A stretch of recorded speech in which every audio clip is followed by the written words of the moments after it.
Hello student, welcome to my YouTube channel. आज हम करेंगे क्लास 10 का जो चैप्टर है अरिथमेटिक प्रोग्रेशन, उसकी एक्सरसाइज 5.4 का पहला क्वेश्चन, जो कि हमारे सामने क्वेश्चन में लिखा है which term of AP dash dash dash is it's first negative term.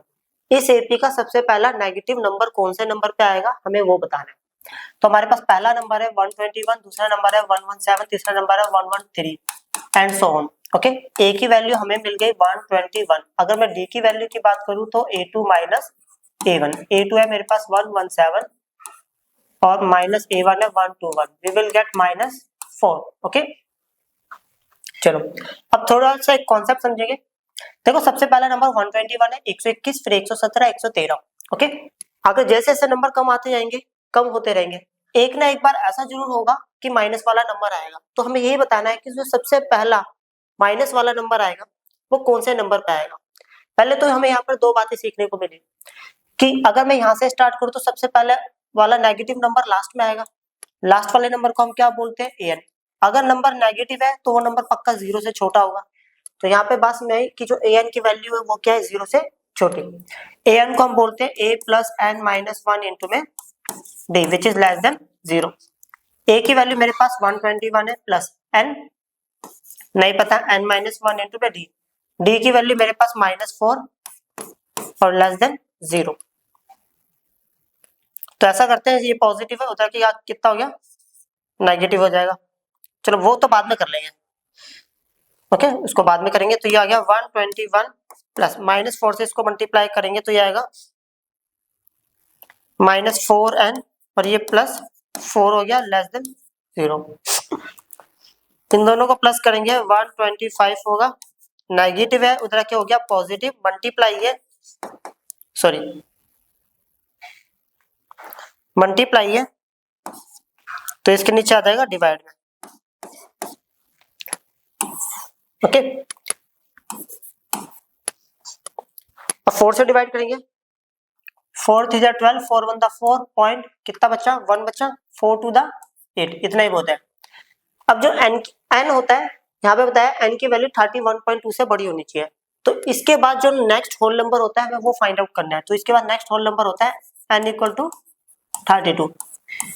Okay, इसका मतलब हो गया कि देखो 32वें नंबर पे जो नंबर आएगा ना वो सबसे पहला माइनस वाला नंबर होगा। सिंपल शब्दों में पहले नंबर पर 121 है, दूसरे नंबर पे 117 है, तीसरे नंबर पे 113 है। ऐसे जो 32वें नंबर पे नंबर आएगा वो सबसे पहला माइनस वाला नंबर होगा। एक बार आंसर चेक कर लेते हैं।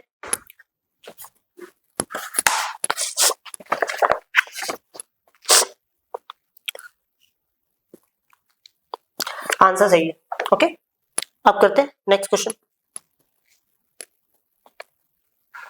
ये क्वेश्चन है हमारे सामने, the sum of the third and the seventh term of an AP is 6 and their product is 8. Find the sum of first 16 term of the AP. Okay, AP के पहले 16 number का सम निकालना है, मतलब S16। अब दिया क्या है वो समझिएगा, sum of the third and the seventh term. इन्होंने बोला अगर मैं तीसरे नंबर और सातवें नंबर को जोड़ू तो हमारे पास आंसर आएगा 6। ओके, अब तीसरे नंबर को हम बोलते हैं a प्लस 2d और सातवें को बोलेंगे a plus 6d equal to हो गया 6। ये हो गया 2a plus 8d equal to हो गया 6। दो के टेबल से कैंसिल आउट करा तो a plus 4d equal to 3। Clear, यहां से मिल गया a equal to 3 minus 4d, equation number 1। अब इन्होंने बोला है कि तीसरे नंबर और सातवें नंबर का जो मल्टीप्लाई है वो दे रखा है हमें 8। तीसरे नंबर को बोलेंगे a प्लस 2d और सातवें नंबर को बोलेंगे a plus 6d equal to हो गया 8। a की वैल्यू कितनी है, ओके 3 माइनस 4d। अब हमने इक्वेशन नंबर 1 से सीखा, जहां पर भी a लिखा होगा वहां पे हम लिखेंगे 3 माइनस 4d। तो a की जगह पे लिख दिया 3 minus 4d plus 2d, 3 minus 4d plus 6d equal to में 8। तो ये हो गया, दोनों को सोल्व करके -2d, ये 3, ओके इन दोनों को सोल्व करेंगे +2d इक्वल टू में 8। ये फॉर्मूला लग गया a minus B A plus B. तो फॉर्मूला होता है a का स्क्वायर माइनस बी का स्क्वायर इक्वल टू में 8, 3 का स्क्वायर 9 माइनस 4d का स्क्वायर इक्वल टू में 8, पॉजिटिव है इधर रखिए, नेगेटिव होगा 9 माइनस 8 इक्वल टू में 4d का स्क्वायर।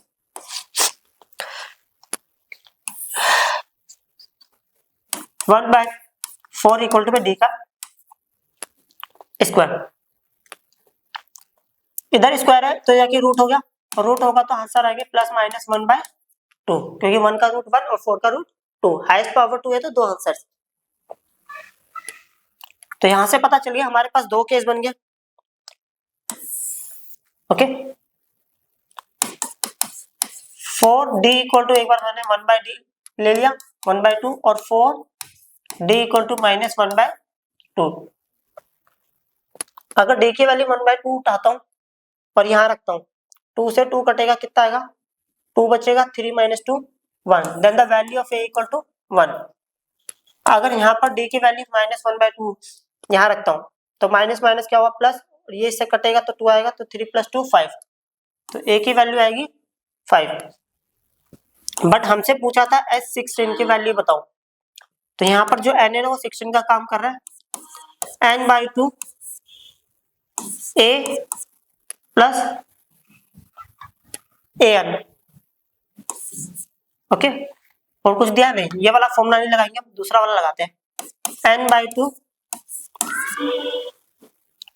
2a प्लस n कितना है n-1 इंटू में d, तो ये तो हो गया 8 आ गया, a की वैल्यू हमारे को दे रखी है 1 प्लस ये आ गया 15 और d की वैल्यू दे रखी है 1/2, तो ये हो गया 8, 2 प्लस 15/2,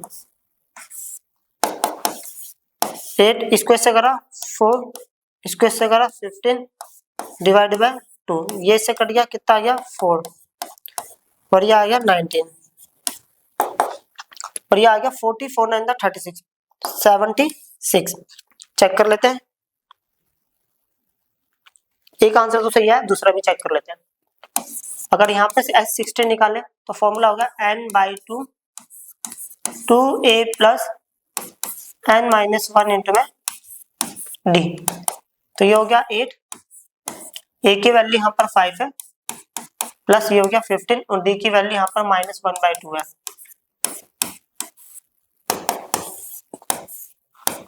10 माइनस 15/2 हो गया, इसको ऐसा करा तो 20 माइनस 15 डिवाइड बाय 2, ये से कट गया तो कितना आ गया 4 और ये हो गया 5, 4 5 20, आंसर सही है। ओके, अब करते हैं नेक्स्ट क्वेश्चन। ये हमारे सामने क्वेश्चन है, क्वेश्चन में लिखा है ए ladder has rungs 25 centimetre above, इन्होंने बोला एक सीढ़ी जिसके डंडों के बीच का गैप 25 सेंटीमीटर दिया हुआ है। Okay, the rungs decreases uniformly in the length from 45 centimeter at the bottom to 25 centimeter at the top। इन्होंने बोला कि सबसे नीचे वाले डंडे की लंबाई 45 सेंटीमीटर और सबसे ऊपर वाले डंडे की लंबाई 25 सेंटीमीटर है। ओके, और ये जो डंडे की लंबाई है वो धीरे धीरे क्या हो रही है, डिक्रीज होती जा रही है। ओके,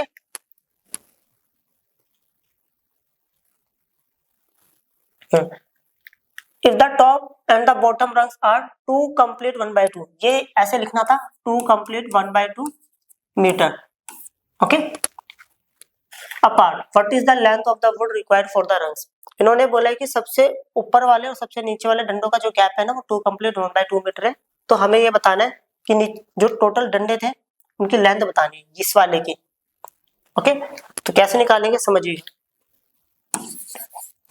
सबसे पहली बात कि हम इसको मान रहे हैं क्योंकि जो है सबसे नीचे वाला डंडा जो है उसकी लंबाई 45 सेंटीमीटर थी, उसके बाद हर डंडे की लंबाई धीरे धीरे कम होती जा रही है, तो कहने का मतलब हो गया कि ए की जो value that is called 45 centimetre. Okay, और लास्ट नंबर कितना है, अगर यहां से स्टार्ट करेंगे तो ये लास्ट नंबर था, लास्ट नंबर हमें दिया हुआ है 25, तो ए एन जो दिया है दैट इज कॉल्ड 25।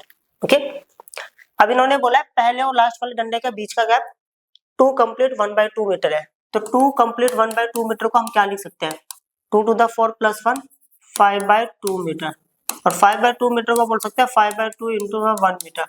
अब 1 मीटर इज इक्वल टू कितना हो गया 100 सेंटीमीटर। दो के टेबल से काटेंगे तो कितना हो गया 50, 5 फायदा कितना हो गया 25।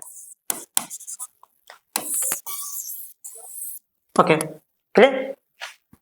कहने का मतलब है स्टार्टिंग वाले और लास्ट वाले डंडे का जो बीच का गैप है 250 सेंटीमीटर है।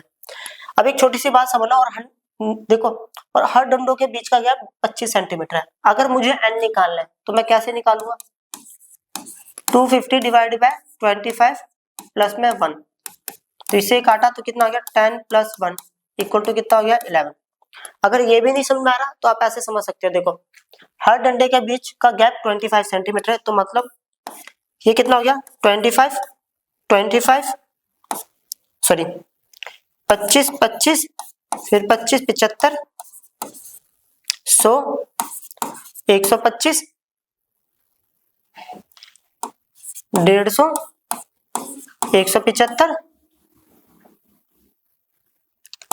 200 और 25 ऐड करेंगे 125 और 225 250। ओके चेक कर लेते हैं, 1 2 3 4 5 6 7 8 9 10, एक और डालना पड़ेगा तब जाके 250, वो 225 हुआ था सॉरी। देखो 25 25 50 50 75 75 100 125 150 150 175 200 225 250 क्लियर। तो अब हमने एक चीज नोटिस करी है कि यहाँ पर टोटल कितने डंडे हैं, 1 2 3 4 5 6 7 8 9 10 11। हम लोग इसको ऐसे भी फाइंड आउट कर सकते थे, क्लियर। अब सब कुछ निकल गया, अब हमें निकालना है Sn। तो Sn का फॉर्मूला होता है n/2 a plus an। n दिया हुआ है हमें 11, यहाँ पर n की वैल्यू है 11/2। a जो है हमें दिया हुआ है 45 और an जो दिया है दैट इज कॉल्ड 25। यहाँ पर ये हो गया 11/2 इंटू में ये हो गया 70, ये से काटा तो ये आ गया सॉरी ये आएगा 11 इंटू में 35। अगर 35 को 11 से मल्टीप्लाई करो, 11 3 33 11 5 35 सॉरी 11 5 55, तो ये आंसर आ गया हमारे पास 385 सेंटीमीटर। मतलब टोटल डंडों की जो लंबाई है वो कितनी है 385 सेंटीमीटर। क्लियर, एक बार देख लो अच्छे से।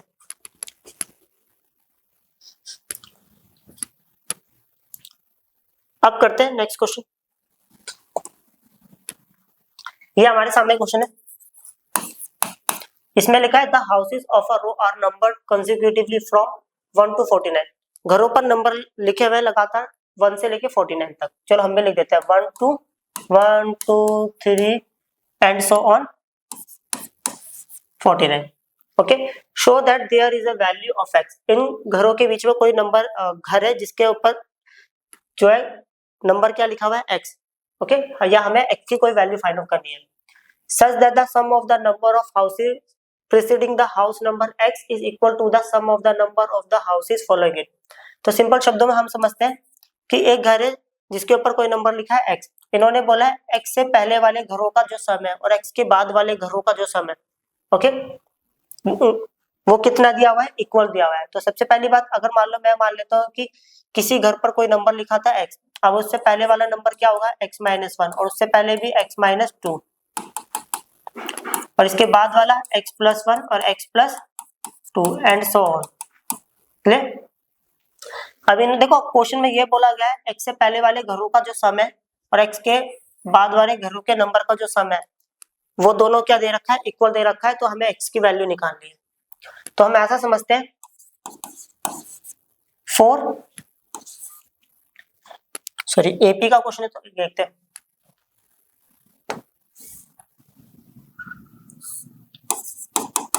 पहले इतने के लिए बात कर लेते हैं x से पहले वाले। ओके, तो x से पहले वाले के लिए सीरीज ये दी हुई है,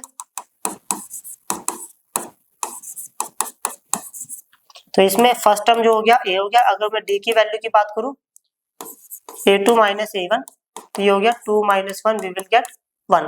ओके, और यहां पर बात करें, देखो अब एक बात छोटी सी बात समझनी है, x से पहले बोला था तो इसमें x तो लेना ही नहीं हमें। ओके, x तो लेना नहीं है, x से पहले वाले घरों के नंबर। अगर लेट्स सपोज ऐसे समझिए कि अगर मान लो मेरे को कभी भी नेचुरल नंबर दे रखे हो और नेचुरल नंबर लेने लगातार और लास्ट नंबर मेरा होता है 24, मान लेते हैं, तो नंबर ऑफ टर्म्स कितनी होंगी, n कितना होगा, n 24 होगा। सिंपल शब्द में अगर कभी भी नेचुरल नंबर में बात होती है और नंबर 1 से स्टार्ट होता है तो लास्ट नंबर ही हमारा an होगा और n भी क्या होगा, लास्ट नंबर ही होगा। ओके, सिंपल शब्द में अगर दोबारा बोलूं तो अगर मान लो कभी भी नेचुरल नंबर में ओके नंबर्स दिए हो और सबसे पहला नंबर हमारा 1 से स्टार्ट हो रहा है, लास्ट नंबर जो भी होगा वही हमारा n होगा और वही हमारा an होगा। ओके, ये भी कॉमन सेंस वाली बात है। तो कहने का मतलब है अगर मैं यहाँ पर an की बात करूं तो an क्या है, नेचुरल नंबर में चल रहा था तो an भी क्या हुआ x-1 और n भी क्या होगा, x-1 ही होगा। ओके, टोटल नंबर्स कितने हैं यहाँ पर, x-1। अब एक बात सुना, अब हम निकालते हैं सम। अब सम निकालने के लिए हम इसको ऐसे नहीं लिखते, n कितना था, x-1, तो फॉर्मूला होता है n/2 a प्लस an, तो ये हो गया x-1 डिवाइडेड बाई 2, a कितना है, a दिया हुआ है हमें 1 प्लस और an दिया है x-1, तो ये इससे कैंसिल आउट हो गया। फाइनली हमारे पास यहाँ बचा x-1 divided by x-1 divided by 2 into में x। चलो इतना काम तो कर दिया हम लोगों ने, अब आगे की बात करते हैं। अब इन्होंने बोला था x के बाद वाले नंबर का जो सब होगा, ओके, अब उनके लिए बात करते हैं। तो ऐसा करते हैं कि हमें ये वाले नंबर्स निकालने हैं, इन नंबर्स का सम निकालना है। अब इन नंबर्स का सम तो मैं ऐसे भी निकाल सकता हूं, समझना, पहले मैं पूरा ले लेता हूं और पूरे में से इतना माइनस कर देता हूं, बात बन जाएगी। ओके, तो समझना,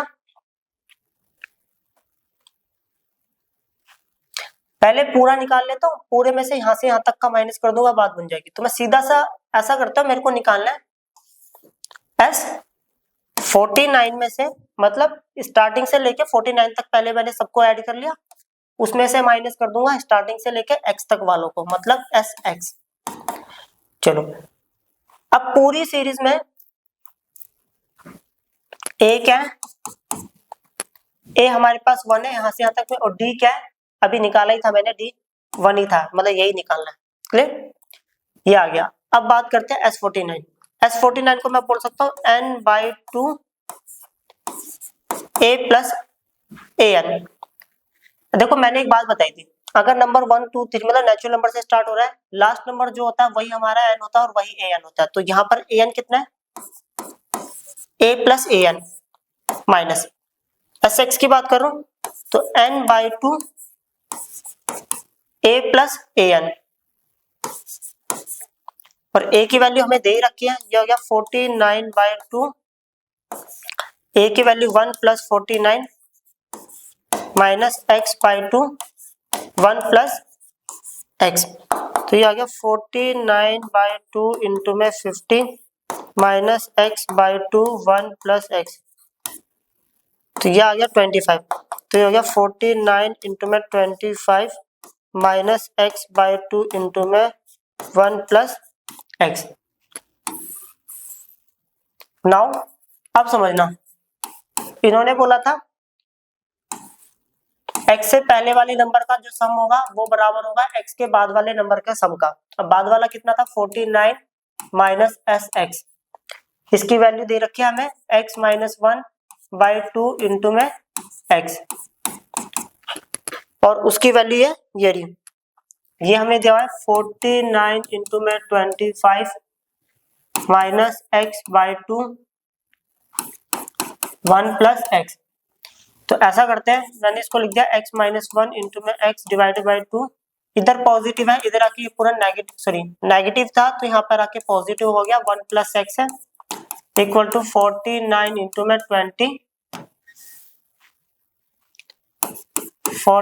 इंटू में 25 आ गया। क्लियर, समझते हैं। इस पूरे में से मैंने कॉमन ले लिया x/2, तो यहाँ बचेगा x-1 और यहाँ बचेगा 1 प्लस x। क्लियर, और यहाँ यह आ गया 49 इंटू में 25 5। तो ये हमने ये देखा ये दोनों कैंसिल आउट हो गया, तो ये आ गया x, x और x कितना हो गया 2x हो गया, इक्वल टू में 49 इंटू में 25, इससे ये कट गया तो ये आ गया x स्क्वायर, ये आ गया 49 इंटू में 25, इधर स्क्वायर है उधर के रूट बनेगा, तो ये आएगा 49 इंटू में 25, और 49 का रूट होता है 7, 25 का होता है 5, तो ये आ गया 35। तो यहाँ कहने का मतलब हो गया जो घर का नंबर था ना x की वैल्यू वो 35 थी। क्लियर, ये वाली भी एक्सरसाइज हमारी खत्म हो गई है। मिलते हैं जल्दी एक नई वीडियो के साथ, बाय।